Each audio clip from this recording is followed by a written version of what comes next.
قیصر و کسریٰ، نسیم حجازی، cassette number 3۔ جب تک تم نے عمیر کی جان نہیں بچائی تھی، میں یہی سمجھتا تھا کہ تمہارے قبیلے کے ساتھ لڑنا میری زندگی کی سب سے بڑی راحت ہے۔ تم نے میرے دل میں ایک ایسے احساس کو بیدار کیا ہے جو برسوں سے مر چکا تھا۔ تم نے مجھ سے انتقام لینے اور دشمن کا خون بہانے کی لذت چھین لی ہے، لیکن مجھے اس کا افسوس نہیں۔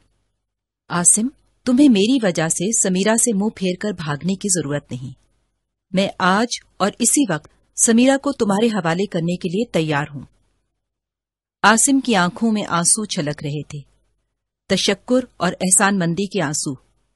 اس نے کہا، میں آپ کا شکر گزار ہوں، لیکن میں اسے علائم و مصائب کے سوا کچھ نہیں دے سکتا۔ عدی نے کہا، ایک اچھائی دوسری اچھائیوں کے لیے راستہ کھول سکتی ہے۔ تم نے ایک اچھی ابتدا کی تھی اور اس کا نتیجہ یہ ہے کہ اب یثرب کی فضا پر امن ہے۔ ہو سکتا ہے کہ اور تھوڑے دنوں میں یہاں کے حالات بالکل بدل جائیں، اس لیے تمہیں یہاں سے جانے کی ضرورت نہیں۔ میں عرب کے مستقبل کے متعلق بہت پر امید ہوں۔ تم نے سنا ہوگا کہ مکہ میں ایک نئے دین کا چرچا ہو رہا ہے۔ اس دین کا بانی لوگوں کو اخوت و مساوات کا درس دے رہا ہے، اور جو لوگ اس پر ایمان لاتے ہیں وہ نسلوں اور قبیلوں کی حدود پھاند کر آپس میں دوست اور بھائی بن جاتے ہیں۔ میں نے سنا ہے ان میں غلام اور آقا کا امتیاز بھی مٹ جاتا ہے۔ قبیلہ قریش کے چند انتہائی معزز لوگ مکہ کے نبی کی صداقت پر ایمان لا چکے ہیں۔ ہو سکتا ہے کہ اس نئے دین کی بدولت پورے عرب کی ذہنی کایا پلٹ جائے اور ہمارے پرانے طور طریقے بدل جائیں۔ اگر حجاز میں اس دین کے قدم جم گئے تو یثرب بہت جلد اس سے متاثر ہوگا۔ ہمیں اندھیری رات میں بھٹکنے کے بجائے اپنے گھر بیٹھ کر صبح کا انتظار کرنا چاہیے۔ عدی نے مزید کہا، تم مجھے کچھ دن سوچنے کا موقع دو۔ ممکن ہے میں تمہاری مشکلات کا کوئی حل نکال سکوں۔ اگر میں نے دیکھا کہ تمہارا عرب میں رہنا ناممکن ہے تو عرب ایک وسیع ملک ہے، میں تم دونوں کے لیے گوشہ عافیت تلاش کر ہی لوں گا۔ اب تم جا کر آرام کرو اور آئندہ جب چاہو سیدھے راستے میرے گھر آ سکتے ہو۔ تاہم ابھی لوگوں کی نگاہوں سے بچنا ضروری ہے۔ اگر مجھے ضرورت پڑی تو میں کسی نہ کسی طرح پیغام بھیج دوں گا۔ عاصم عدی سے رخصت ہو کر باغ سے نکل رہا تھا کہ اچانک اسے سامنے کوئی 100 قدم کے فاصلے پر ایک آدمی بھاگتا ہوا دکھائی دیا۔ عاصم جلدی سے پلٹ کر ایک درخت کی آڑ میں کھڑا ہو گیا۔ باغ کے نزدیک پہنچ کر بھاگنے والے کی رفتار کم ہو چکی تھی اور وہ مڑ مڑ کر پیچھے دیکھ رہا تھا۔ پھر عاصم کو ایک اور آدمی نظر آیا جو پوری رفتار سے پہلے آدمی کا پیچھا کر رہا تھا۔ پہلا آدمی باغ کے اندر داخل ہو کر عاصم کے بالکل قریب ایک درخت کے پیچھے چھپ کر کھڑا ہو گیا۔ پیچھے آنے والا باغ سے تھوڑی دور کے فاصلے پر رکا اور چند ثانیے توقف کے بعد اسی طرح بھاگتا ہوا واپس چلا گیا۔ جو آدمی عاصم کے قریب کھڑا تھا بری طرح ہانپ رہا تھا۔ عاصم کو شبہ ہوا اور اس نے اچانک جست لگا کر اجنبی کی گردن دبوچ لی۔ اجنبی کے منہ سے ہلکی سی چیخ نکل گئی۔ عاصم اسے دھکیلتا ہوا باغ سے باہر لے آیا۔ تم کون ہو؟ اس نے پوچھا۔ اجنبی نے کوئی جواب نہ دیا۔ عاصم نے اس کے چہرے کا نقاب نوچ کر پھینک دیا اور کچھ دیر بدحواسی کی حالت میں اس کی طرف دیکھتا رہا۔ بالآخر اس نے پوچھا، تم شمون کے غلام ہو؟ بتاؤ، تم اس وقت یہاں کیوں آئے ہو؟ اور تمہارے پیچھے یہ کون تھا؟ وہ چلایا، میں بے قصور ہوں، وہ کوئی ڈاکو تھا اور میرا پیچھا کر رہا تھا۔ ڈاکو رات کے وقت غلاموں کے پیچھے نہیں دوڑا کرتے۔ بتاؤ، یہ کیا معاملہ ہے؟ مجھے معلوم ہوتا ہے کہ تم چوری کر کے بھاگ رہے تھے، لیکن میں یہ جاننا چاہتا ہوں کہ تم اس طرف کیوں آئے ہو؟ شمون کے غلام نے کہا، خوف کی وجہ سے۔ مجھے یہ معلوم نہیں تھا کہ میں کس طرف جا رہا ہوں۔ کیا تم نے شمون کے ہاں چوری کی ہے اور اس کے نوکر تمہارا پیچھا کر رہے تھے؟ جناب، میں نے اس کی بیوی کے زیورات چرائے ہیں، لیکن اس وقت میرے پاس کچھ نہیں۔ عاصم عمیر سے اس غلام اور شمون کی بیوی کے تعلقات کے متعلق سن چکا تھا، اس لیے اس نے مزید سوالات کی ضرورت محسوس نہ کی اور غلام کو دھکا دیتے ہوئے کہا، بھاگ جاؤ۔ غلام گرتے گرتے سنبھل کر ایک طرف چل دیا اور عاصم نے اپنے گھر کا رخ کیا۔ اپنے گھر سے کچھ دور عاصم کو مردوں اور عورتوں کی چیخ پکار سنائی دی اور اس نے دیکھا کہ مکان کے کونے سے آگ کے شعلے بلند ہو رہے ہیں۔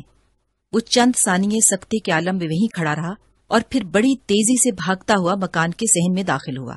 وہاں مردوں اور عورتوں کا ہجوم کھڑا تھا۔ کیا ہوا؟ یہ آگ کیسے لگی؟